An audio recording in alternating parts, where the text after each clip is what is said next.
Mon podcast IMO.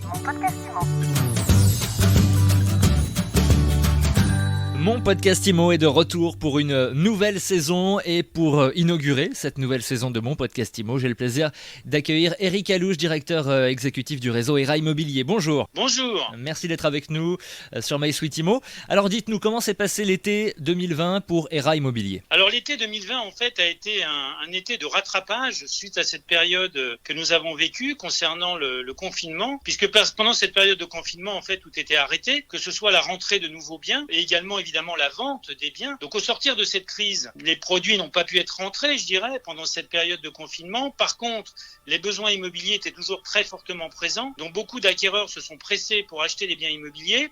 Donc effectivement, on a vu des chiffres extrêmement importants et quantité de biens vendus extrêmement importants, sachant que les stocks n'étaient pas suffisamment élevés puisqu'on n'a pas pu reconstituer ces stocks pendant ces 2 mois. Donc on a assisté à une demande qui était particulièrement forte et une insuffisance de produits. Donc on a même pu observer sur pas mal de marchés des prix qui étaient même à la hausse. Et il y a eu très souvent une absence de négociation compte tenu de cette demande très forte et de l'absence de produits sur le marché. Ça évidemment c'est une tendance générale. Un gros rattrapage donc durant l'été. Là on arrive à la fin de l'été, c'est la rentrée.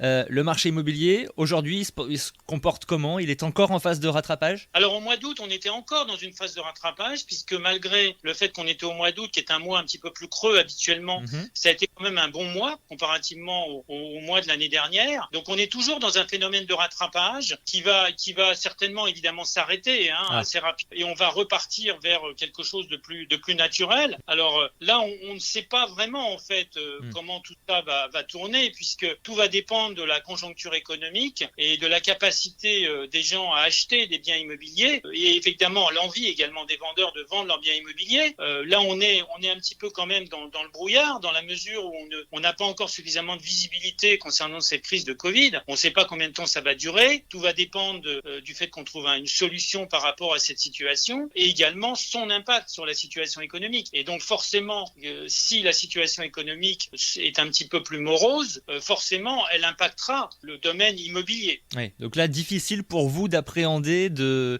n'avez pas de boule de cristal pour voir l'avenir en ce qui concerne le secteur de l'immobilier. Je confirme que nous n'avons pas de boule de cristal pour voir l'avenir. Néanmoins, si vous voulez, faut bien regarder les paramètres de l'immobilier spécifiques à l'immobilier. Aujourd'hui, l'immobilier, de toute façon, est un besoin qui est intemporel.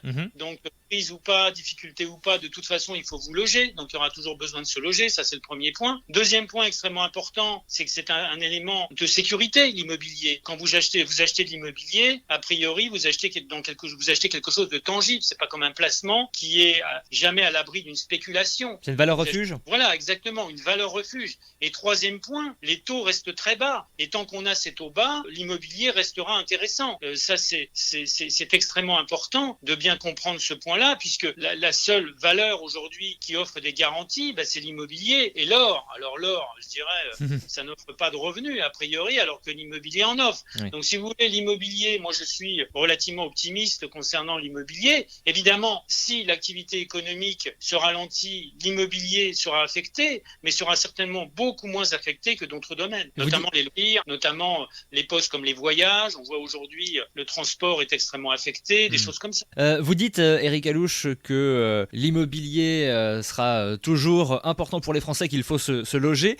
Qu'est-ce que vous dites aux Français qui préfèrent attendre d'être sortis de cette crise Covid pour reprendre leurs projets d'achat ou de vente d'ailleurs ? Je leur dis qu'ils font évidemment ce qu'ils veulent. Néanmoins, vous savez, s'ils spéculent à la baisse en pensant pour les acquéreurs que les prix vont baisser, peut-être pas, d'accord, sachant que s'ils ont quelque chose à vendre pour pouvoir acheter derrière, si évidemment le bien immobilier qu'ils envisagent d'acheter baisse, forcément le bien immobilier qu'ils vont vendre baissera aussi. Donc je pense qu'il faut quand même se dire que, vous savez, quand on trouve le bien immobilier qui correspond, il ne faut pas traîner. On le voit bien, vous savez, dans cette période-là où même on a vu des gens qui étaient habitués à négocier les prix. Quand vous négociez le prix dans une période où il y a une forte demande, vous négociez rien du tout, puisque vous n'avez pas le temps de négocier, tout simplement parce que le bien il part au prix. Vous voyez ? Donc je pense que concernant l'immobilier, on peut toujours spéculer, attendre. Vous savez, on peut effectivement penser ça. À ce moment-là, on diffère son achat. Point. Vous savez, on peut tout imaginer. Encore une fois, l'immobilier est une valeur sûre. c'est la seule valeur sûre. L'immobilier est un domaine où le crédit reste bas. Ouais. Je ne pense pas qu'il y ait de baisse extrêmement forte dans les prochains mois de l'immobilier, des prix de l'immobilier. Voilà, pour les raisons que je vous ai évoquées. Alors maintenant, on va parler un peu plus de Hera Immobilier. En cette rentrée un peu particulière, est-ce que vous avez quand même mis en place des projets? Est-ce qu'il y a des choses qui vont arriver? L'actualité d'Hera Immobilier, c'est quoi? L'actualité pour nous, c'est le réseau qui est en marche depuis la fin du confinement, déjà pour s'adapter à la situation de crise sanitaire. Donc toutes les agences ont un protocole très précis, très sérieux sanitaire. Également, elles ont tous les moyens qui permettent de continuer à travailler pendant cette période un petit peu difficile, visites virtuelles, etc. Donc le réseau est en marche, le réseau est prêt. Actuellement, on est en phase de recrutement. On recherche toujours des collaborateurs dans les agences, des négociateurs. D'accord. On recherche environ 700 collaborateurs dans le réseau. Ah oui. Voilà, donc si vous voulez, c'est quelque chose qui démontre que nous sommes en pleine croissance. Voilà, là nous avons, au sortir du confinement, signé encore un certain nombre de contrats de franchise. Nous avons une quinzaine de contrats de franchise qui ont été signés depuis la fin du confinement. Donc nous sommes dans une dynamique extrêmement positive. Nous avons toujours des candidats qui veulent créer leur agence. Donc toutes nos formations ont été mises en format distanciel, de sorte que nous pouvons délivrer la totalité de nos services à distance. Également, le suivi de nos agences se fait à distance. Donc nous sommes tout à fait en ligne par rapport à cette situation. Voilà. Après, on n'a pas encore une fois de visibilité précise sur ce que seront les contraintes de ce confinement. Oui. Est-ce qu'on va repartir vers un confinement? Nous avons prévu tous les cas de figure, de pouvoir travailler à distance, de pouvoir recommencer notre activité telle qu'elle existait avant cette période de confinement. Donc nous sommes prêts absolument pour toutes les circonstances. Voilà. Alors les nouveautés, on a toujours beaucoup de nouveautés, mais malheureusement je ne peux pas vous en parler parce qu'on réserve la primauté à nos agences. Bien sûr. En tout cas, on a bien noté que c'était une rentrée dynamique pour Hera Immobilier. Merci Eric Alouche, directeur exécutif du réseau Hera Immobilier, d'avoir été avec nous aujourd'hui. C'est toujours un plaisir, merci. Mon podcast Immo.